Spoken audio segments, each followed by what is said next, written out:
네, 원숭이 두창으로 기존에 알려져 있죠. 엠폭스, 이 확진자가 잇따라 발생하는 가운데 오늘 확진 환자 1명이 또 추가로 확인이 됐습니다. 이런 상황에 국내에 이미 엠폭스가 상당히 좀 퍼진 것 아니냐, 이런 우려까지 나오고 있는데요. 정재훈 가천대 예방의학과 교수 모셨습니다. 어서 오세요. 네, 안녕하세요. 네. 먼저 엠폭스라 그러면 아직도 엠폭스가 뭐지? 이런 분들이 계시거든요. 설명부터 좀 해주시죠. 네, 이전에는 원숭이 두창으로 불리던 감염병입니다. 이제 그런 것이 명칭이 바뀌면서 엠폭스가 되었고요. 인류 역사를 돌이켜보면 가장 위험한 감염병은 천연두였습니다. 천연두를 두창이라고 부르기도 하는데요. 예.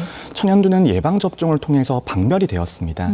하지만 천연두와 유사한 친척 바이러스들이 많은 동물들에 존재하고 있는데요.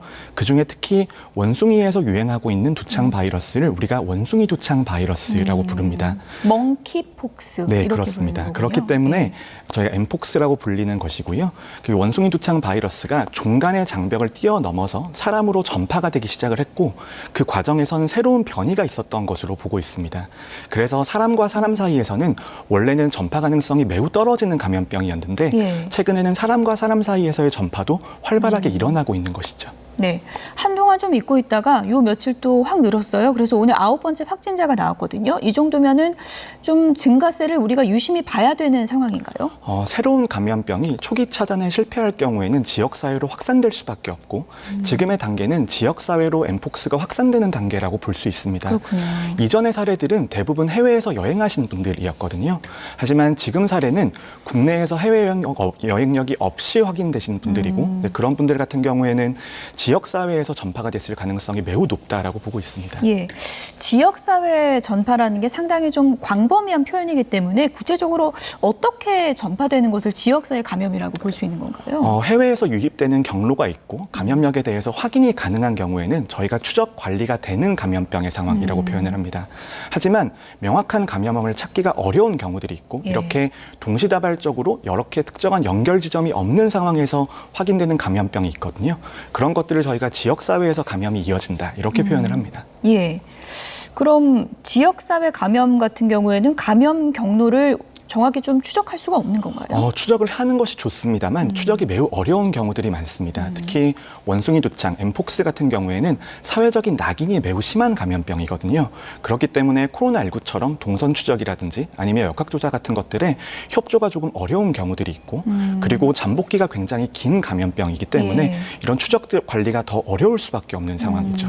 보통은 피부 병변이라고 표현을 하나요? 피부에 좀 이상이 생겼을 때 의료기관을 찾아서 확진을 받는 경우가 많은데 그렇다면은 그 피부에 그 증상이 나타나기 이전까지의 시간이 좀 긴 질병이라고 할 수 있는 건가요? 이 엠폭스가 매우 어려운 감염병인 이유가 잠복기가 매우 길고요. 어느 정도 돼요? 잠복기가 3주 정도까지 갈 수 3주요? 있습니다. 예. 그렇기 때문에 마지막에 어떠한 사람들로부터 노출이 되었는지 찾기가 어렵다는 게 첫 번째 어려움이고요. 두 번째는 초기 증상은 독감과 매우 유사합니다. 근육통과 발열이 있는 그런 증상들이 이어지고 마지막에는 피부에 병변이 나타나는데 이 피부의 병변이라고 하는 것이 다른 질환과 특별하게 구별이 가는 상황이 아닙니다. 그렇기 때문에 다른 질환들로 오인될 가능성이 있고 진단검사를 통해서만 확인이 되는 것이기 때문에 더욱더 관리가 어렵다고 볼 수 있습니다. 예. 6번째 확진자는 밀접 접촉자가 36명이었는데 아직은 의심 증상이 나온 경우는 없다고 하더라고요. 아까 말씀드렸던 것처럼 예. 잠복기가 매우 길기 때문에 아직까지 증상이 나타나지 않았을 가능성이 하나가 있고요. 또 하나는 엠폭스 같은 경우에는 많은 분들이 코로나19와 비교를 많이 하시는데 예. 코로나19보다는 전파 능력이 많이 떨어진다라고 볼 수 있습니다. 예. 이 전파 능력을 결정하는 요소가 호흡기 바이러스 감염처럼 이런 기침이나 이런 비말을 통해서 전파가 이루어지게 되면 전파가 훨씬 더 쉽게 이루어지거든요. 예. 하지만 엠폭스 같은 경우에는 매우 밀접한 접촉이 있어야지만 전파가 가능한 상황이고 그런 매우 밀접한 접촉이라고 하는 것이 빈번하게 일어나는 상황이 아니기 때문에 전파 능력은 조금 떨어진다라고 볼 수 있습니다. 예. 그러니까 매우 밀접한 접촉. 그러니까 혹시 뭐 그 사람하고 피부 접촉이 있으면 없는 건가요? 어떻게?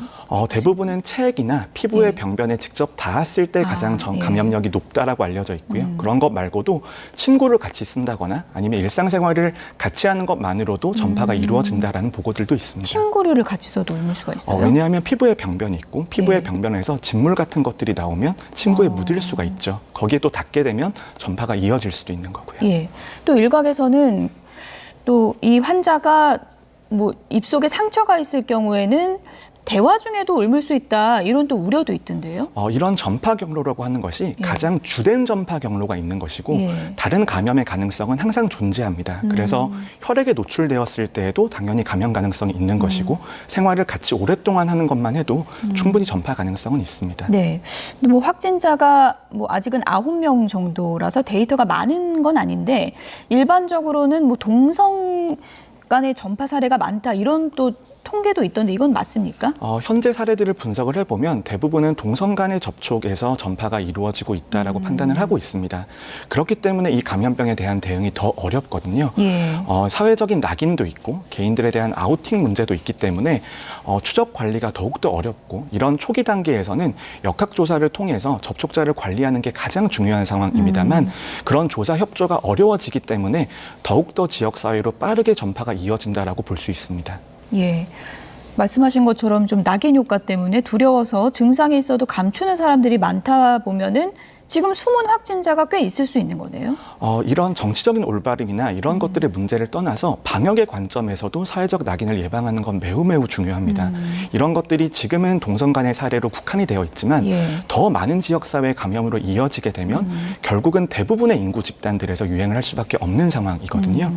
코로나19 같은 경우에는 잠복기가 짧고 전파가 빠르게 이어지기 때문에 급격하게 증가하는 형태의 감염병이지만 이런 엠폭스 같은 경우에는 매우 완만하게 증가해서 수년이 지났을 때 굉장히 많이 나올 수 있는 그런 상황까지 천천히 진행될 수 있습니다. 엠폭스에 감염이 돼도 격리되나요? 엠폭스도 지금 2급 감염병이기 예. 때문에 격리의 의무가 있는 상황이고요. 예. 그리고 이런 것들은 전파 능력이 없어질 때까지 국가지정 격리병상에서 치료를 하게 됩니다. 그러면 기간이 딱히 딱 정해진 건 아니고 치료가 완료될 때까지 격리를 하는 거군요. 네, 현재 대부분의 신종 감염병은 초기에는 전파 능력이 완전히 없어질 때까지 격리하는 것을 원칙으로 하고 있고 코로나19 같은 경우에는 알려진 정보들이 많아지고 지역사회의 감염이 확산되면서 격리 기간이 줄어들고 있는 거거든요. 예. 그래서 그건 상황이 조금 다르다고 볼 수 있습니다. 치료제는 있다고 하던데 뭐 치료제를 쓰면 완치는 되는 거예요? 다행히도 이런 네. 두창 같은 경우에는 백신도 이미 개발이 완료가 되어 있고 치료제도 나와 있는 상황입니다. 국내에도 상당히 충분한 물량이 수입이 되어 있는 상황이고요.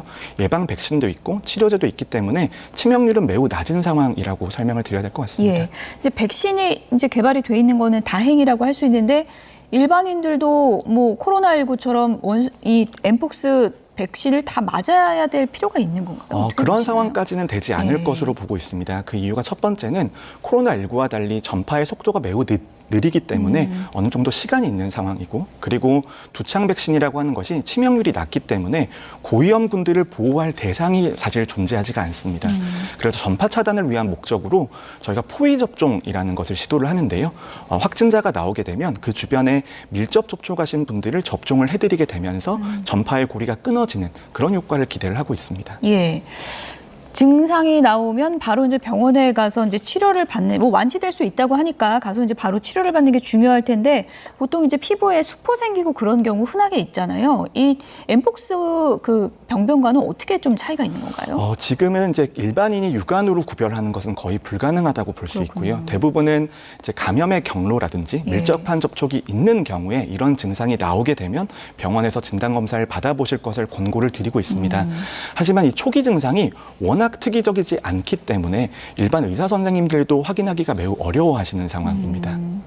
그러면 이 증상에 있어서 가도 병원에서 검사를 안 하면 그냥 지나칠 수 있는 거잖아요. 가장 중요한 것이 이제 자신의 접촉력을 확인을 하고 의심이 있는 상황이 있다라면 그 상황을 말씀을 드려야 되고 그래야지만 의심과 진단이 가능한 상황이 되거든요. 그렇기 때문에 아까 말씀드렸지만 사회적 낙인을 예방하는 게 중요합니다. 예. 앞서도 계속 강조해 주셨지만 초기 대응이 중요한 거고요. 지금 이제 9번째 그 환자까지 나왔는데 지금 뭐 환자들의 동선이라던가 아니면은 뭐 예방이라던가 어떤 것을 가장 유념해서 지금 조치를 해야 됩니까? 초기에는 지역사회에 이렇게 확산이 일어날 때에는 혹시나 대규모의 전파가 가능한 그런 이벤트들이 있었는지 확인하는 게 매우 중요합니다. 그래서 역학조사를 철저히 하고 접촉자에 대해서는 관리를 해드려야 되고요. 장기적으로 본다라면 이 감염병이 누구나 걸릴 수 있는 상황이 될 수 있기 때문에 지금의 사회적 인식을 조금 개선을 하고 신고나 보고가 잘 이루어질 수 있게 만들어두지 않으면 몇 년 뒤에 더 큰 위기가 올 수 있습니다. 누구라도 증상이 있을 때 두려워하지 않고 신고하고 알리고 치료받을 수 있는 그런 분위기를 조성하는 게 가장 중요하다. 그렇습니다. 이렇게 얘기를 해주셨습니다. 유념을 해야 될 것 같고요.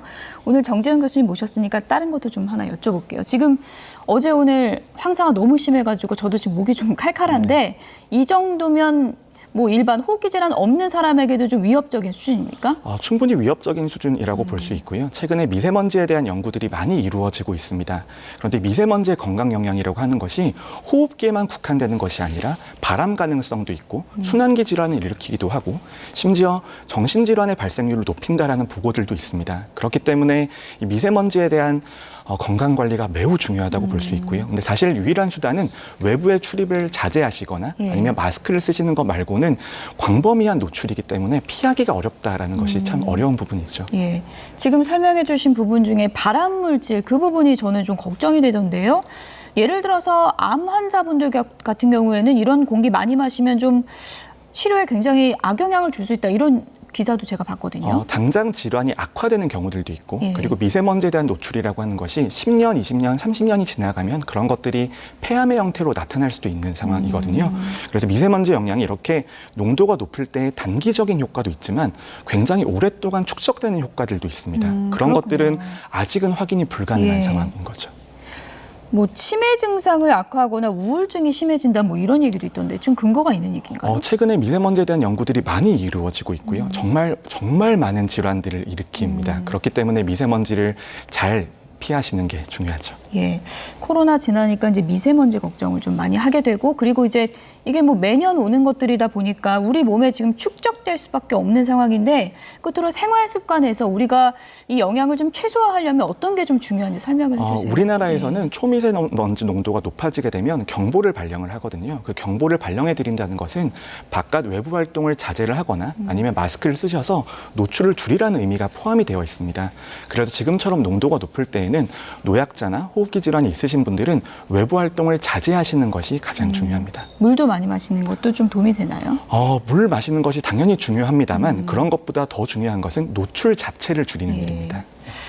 일상생활을 또 안 할 수는 없는 분들이 많기 때문에 그게 참 어려운 일이긴 한데 어쨌든 뭐 외출을 줄이는 게 제일 중요하다 이런 얘기. 다행히 이제 코로나19 때문에도 마스크를 많이 쓰고 계셨잖아요. 근데 그런 마스크가 원래의 목적은 미세먼지에 대한 영향을 줄이기 위한 목적으로 개발된 마스크들입니다. 그렇죠. 마스크를 쓰시는 것들이 미세먼지에 있어서도 충분히 도움이 되실 수가 있습니다. 예. 여기까지 줄이겠습니다. 지금까지 정재훈 가천대 예방의학과 교수였습니다. 고맙습니다. 네, 감사합니다. 네.